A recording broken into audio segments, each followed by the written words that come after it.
Hello दोस्तों, नमस्कार। मैं आपके अपने channel all exams GK with Vipin में आपका एक बार फिर स्वागत करता हूं। दोस्तों, जैसे कि आप जानते हैं कि मिशन वर्दी 2025 के तहत दोस्तों हम जो एसएससी जीडी भर्ती, उसके साथ साथ हम यूपीपी या अन्य जितनी भी प्रतियोगी परीक्षाएं हैं दोस्तों, हम सभी को अपना टारगेट बनाए हुए हैं। देखिए, जैसे कि आप देख रहे हैं कि सिलेक्शन वाले क्वेश्चन, परीक्षा में पूछे जाने वाले जीके जीएस के प्रश्न दोस्तों, इससे बाहर कुछ नहीं। ठीक है, तो एसएससी जीडी यूपीपी जो जीके जीएस के जो एमसीक्यूज हैं दोस्तों, जो पीवाईक्यू के रूप में हैं, और देखिए ये परीक्षा में पूछे जाएंगे।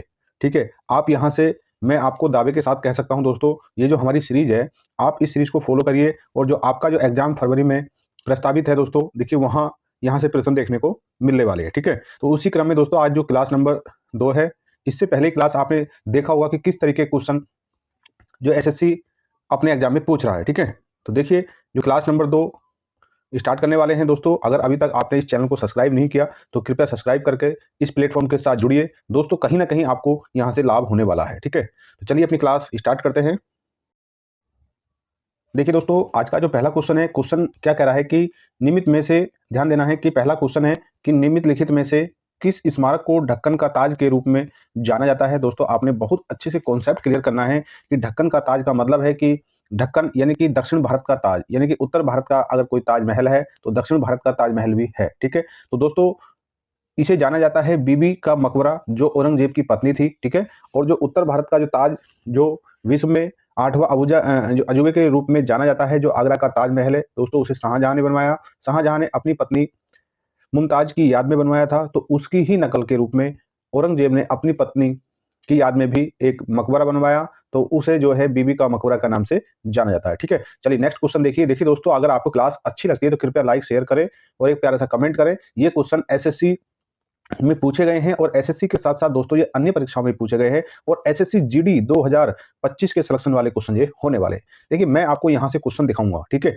चलिए अगला क्वेश्चन देखिए। क्वेश्चन क्या कह रहा है कि निम्नलिखित में से किस राजा के शासनकाल में, ध्यान देना, very very important SSC GD वालों के लिए, कि किस राजा के शासनकाल में जो कोणार्क का सूर्य मंदिर बना था। तो दोस्तों सूर्य मंदिर कहाँ है? कोणार्क में है। कोणार्क कहाँ है? उड़ीसा में। ठीक है, तो उसे किसने बनवाया? तो दोस्तों उसे आपने ध्यान रखना है कि नरसिंह देव प्रथम ने। ठीक है, देखिए आपको किसी की ट्रिक नहीं लगानी, ट्रिक अपने माइंड की ट्रिक लगानी है, बार बार क्वेश्चन को रिवीजन करना है और कुछ रिलेट करना है। ठीक है, तो देखिए जैसे कि आप देखिए कि सूर्य देव सबसे बड़े देव। ठीक है, ऐसे ही नरसिंह देव। ठीक है, नरसिंह देव, आप अपने हिसाब से कुछ रिलेट करके याद रखिएगा दोस्तों, किसी की बनाई गई ट्रिक को अपने ऊपर नहीं थोपना है। ठीक है, चलिए नेक्स्ट क्वेश्चन देखिए। देखिए क्वेश्चन नंबर दोस्तों 23 है, और इस सीरीज का जो तीसरा क्वेश्चन है, क्वेश्चन क्या कह रहा है कि देखिए आप पहले विकल्प में इसे भरिए। ठीक है, किंतु चेन्नम्मा व्यापंगमन के सिद्धांत के कार्यान्वयन के खिलाफ 1824 में ब्रिटिश ईस्ट इंडिया कंपनी के खिलाफ सशस्त्र विद्रोह का नेतृत्व करने वाले भारतीय शासकों में से कौन थे? तो उनका नाम था कित्तूर चेन्नम्मा थे। ठीक है, चलिए अगला क्वेश्चन 5 स्टार क्वेश्चन है। 5 स्टार क्वेश्चन है। एसएससी के साथ साथ दोस्तों ये रेलवे ने भी और अदर जितनी भी परीक्षाएं होती है कॉम्पिटिशन की, वहां पर इस क्वेश्चन को पूछा गया है। ठीक है, क्वेश्चन क्या कह रहा है कि सालवाई की संधि किस वर्ष हुई? तो देखिए आपने ध्यान रखना है कि सालवाई की संधि 1782 में हुई थी। ठीक है, चलिए नेक्स्ट क्वेश्चन देखिए। दोस्तों अगर अभी तक आपने इस चैनल को सब्सक्राइब नहीं किया तो कृपया सब्सक्राइब करिएगा। ठीक है, आपका क्या है कि सब्सक्राइब करने से दोस्तों, जब भी ये प्लेटफॉर्म आपके लिए बेहतर एक सीरीज चला रहा है, आपने जो मिशन वर्दी 2025 के तहत, अगर आपने स्टैटिक जीके की, जो हम जीके जीएस की जो एक टॉपिक वाइज दोस्तों एक क्लास चला रहे हैं दोस्तों, उसमें हमने लगभग संपूर्ण जीके के 200 टॉपिक कवर कर रहे हैं दोस्तों। ठीक है, आप उस सीरीज को भी फॉलो कर सकते हैं। ठीक, चलिए क्वेश्चन देखिए। क्वेश्चन क्या कह रहा है कि किस समाज सुधारक ने, ध्यान देना, किस समाज सुधारक ने 1896 में पूना में एक शैक्षिक संस्थान हिंदू विधवा गृह की स्थापना की? दोस्तों ये क्वेश्चन कई बार पूछा गया है। ठीक है, ये यूपी पीसीएस ने कई बार इस क्वेश्चन को पूछा है, यूपी ट्रिपल एससी ने भी इस क्वेश्चन को पूछा है। तो उनका नाम है धोंडो केशव कर्वे। ठीक, चलिए अगला क्वेश्चन देखिए। 5 स्टार क्वेश्चन है कि अखिल भारतीय मुस्लिम लीग, ठीक, यानी ऑल इंडिया मुस्लिम लीग की स्थापना कब हुई? वर्ष 1906 में हुई, और किस स्थान पर हुई? ये पूछ रहा है। तो देखिए इसकी स्थापना, मुस्लिम लीग की स्थापना 1906 में ढाका में हुई। ठीक है, इसी क्वेश्चन को आपको बहुत अच्छे से देखिए, ये क्वेश्चन कई बार इसी टॉपिक से क्वेश्चन बार बार पूछा जाएगा। ठीक है, चलिए नेक्स्ट क्वेश्चन देखिए। देखिए दोस्तों इस क्वेश्चन को देखिए, ये क्वेश्चन भी काफी इंपॉर्टेंट है कि जो टेराकोटा के मंदिर के लिए जो प्रसिद्ध विष्णुपुर निम्नलिखित में से किस राज्य में है? तो आपने ध्यान देना है, ये पश्चिम बंगाल में। देखिए दोस्तों क्वेश्चन नंबर 28, इस क्वेश्चन को जितने भी स्टार दे सकते हैं आप, कम ही कम है। ये question BPSC TRE 1, TRE 2, TRE 3 में इससे रिलेट करके क्वेश्चन पूछा गया। इसके साथ साथ ये यूपी पीसीएस में, यूपी ट्रिपल एससी में, रेलवे में और एसएससी में ये क्वेश्चन हमेशा पूछा जाता है। ठीक है, टॉपिक सेम है, इससे थोड़ा सा आगे पीछे करके क्वेश्चन पूछा जा रहा है। ठीक है, क्वेश्चन क्या है कि कि निम्नलिखित में से किस वर्ष, ध्यान देना, निम्नलिखित में से किस वर्ष 1938-1939 में भारतीय राष्ट्रीय कांग्रेस के अध्यक्ष के रूप में चुना गया। दोस्तों यहां से क्वेश्चन पूछा गया है, बीपीएससी टीआरई 3 की जो परीक्षा हुई है 6 to 8 में जनरल पेपर में दोस्तों ये क्वेश्चन पूछा गया। सेम टू सेम विकल्प भी ऐसे ही है, ठीक है। चलिए देखिए, तो इसका जो आंसर है सुभाष चंद्र बोस। देखिए इसके बारे में दोस्तों बहुत कुछ है, ठीक है, इस टॉपिक से संबंधित बहुत जानकारियां हैं जिसे हम आगे आने वाले क्वेश्चनों में आपको समय समय बताते रहेंगे, ठीक है। चलिए नेक्स्ट क्वेश्चन देखिए। देखिए दोस्तों क्वेश्चन नंबर 29 से क्या कह रहा है कि गांधी जी ने अब हमें इस जो खालिस्तान में भरना है कि गांधी जी ने देखिए 8 अगस्त 1942 को एक आंदोलन शुरू किया था, उस आंदोलन का नाम था भारत छोड़ो आंदोलन। तो दोस्तों जो भारत छोड़ो आंदोलन था उसमें एक गांधी जी ने एक नारा दिया था कि या तो आप करो या मरो, ठीक है। तो भारत छोड़ो आंदोलन जब 8 अगस्त 1942 को शुरू किया गया तो गांधी जी ने एक नारा दिया था, करो या मरो, ठीक है। चलिए नेक्स्ट क्वेश्चन देखिए, 5 स्टार क्वेश्चन है सब अपने आप में, ठीक है। ये क्वेश्चन सिलेक्शन वाले क्वेश्चन है, एसएससी जीडी वालों के लिए दोस्तों ये क्वेश्चन एक रामबाण साबित होने वाले हैं। ये सिलेक्शन वाले क्वेश्चन होने वाले हैं, ये आपको लाखों की भीड़ से आगे करने वाले क्वेश्चन है दोस्तों। आपने बहुत अच्छे से सीरीज को फॉलो करना है, ठीक है। चलिए देखिए क्वेश्चन क्या कह रहा है कि साइमन आयोग के खिलाफ शांतिपूर्ण प्रदर्शन के दौरान लगी चोट से किसकी मृत्यु हुई। दोस्तों मैं उम्मीद करता हूं कि आप जानते होंगे इस टॉपिक के बारे में, तो वो थे लाला लाजपत राय, ठीक है। इनके बारे में बहुत कुछ है दोस्तों कहने के लिए और समझाने के लिए। इसके लिए आपको एक कमेंट करना है कि सर जो क्वेश्चन आप कराते हैं उस क्वेश्चन के आंसर से संबंधित, वो क्वेश्चन संबंधित जितने भी फैक्ट है सभी पर चर्चा की जाए, ठीक है। चलिए अगला देखिए दोस्तों, क्वेश्चन नंबर 31 क्या कह रहा है कि पंडित मदन मोहन मालवीय को, ध्यान देना, पंडित मदन मोहन मालवीय को सत्यम में जते के नारे को लोकप्रिय बनाने के श्रेय दिया जाता है, ठीक है। जो पंडित मदन मोहन मालवीय थे उनको जो सत्यम में जते एक नारा था, उसे नारे को लोकप्रिय बनाने का उन्हें श्रेय जाता है, ठीक है। आपने ध्यान रखना बहुत अच्छे से, ठीक। चलिए नेक्स्ट क्वेश्चन देखिए। देखिए दोस्तों क्वेश्चन नंबर 32 क्या कह रहा है कि अवध किसान सभा का गठन कब हुआ। आपने बहुत अच्छे से ध्यान रखना है कि अवध किसान सभा का गठन दोस्तों किस वर्ष हुआ। तो देखिए अवध किसान सभा का ये बीपीएससी में क्वेश्चन पूछा गया है और यूपी पीसीएस में पूछा गया है, ठीक है, कि अवध किसान सभा का गठन दोस्तों वर्ष 1920 में हुआ, ठीक। चलिए नेक्स्ट क्वेश्चन देखिए कि सिपाही विद्रोह, ध्यान देना है कि सिपाही विद्रोह किस वर्ष समाप्त हुआ। तो देखिए पहली बात तो आपको ये पता होना चाहिए कि सिपाही विद्रोह कौन सा विद्रोह था।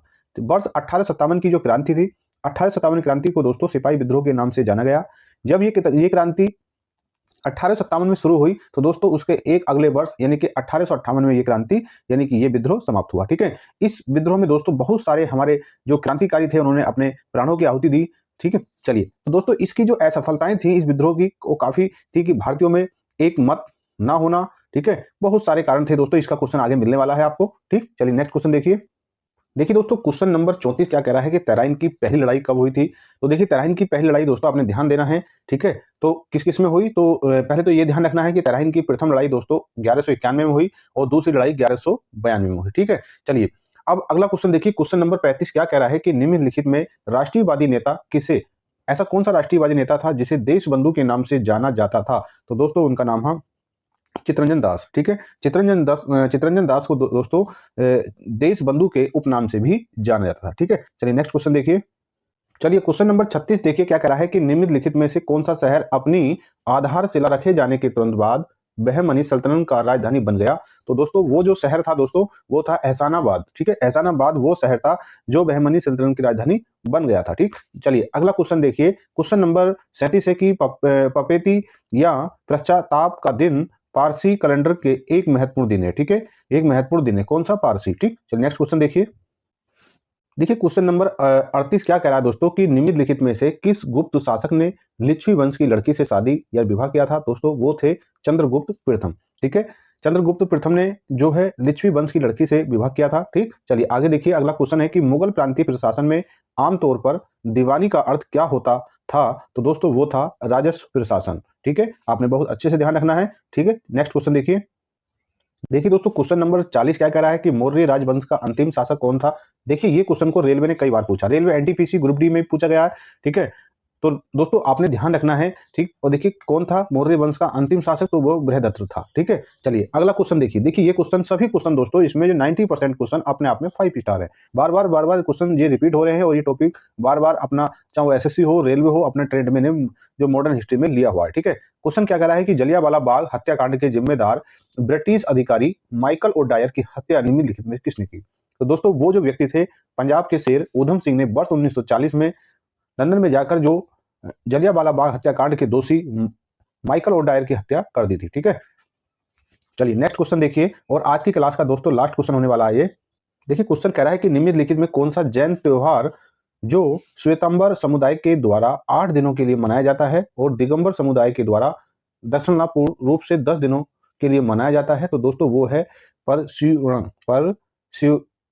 पर्व। ठीक है, आपने इसे ध्यान रखना है। देखिए अगर दोस्तों ये सीरीज आपको कैसी लगती है, दोस्तों हमारा लक्ष्य है कि आपके बार ज़्यादा से ज़्यादा जी के जीएस के अगर कोई बच्चे कहीं से निकले तो ऑल एग्जाम्स जी के प्लेटफॉर्म से निकले। दोस्तों ये हमारी ज़्यादा से ज़्यादा प्रयास है और हम उम्मीद करते हैं कि हम अपने इस मुहिम में सफल होंगे। ठीक है, चलिए दोस्तों मिलते हैं आपसे अपनी अगली क्लास में, तब तक जय हिंद जय भारत।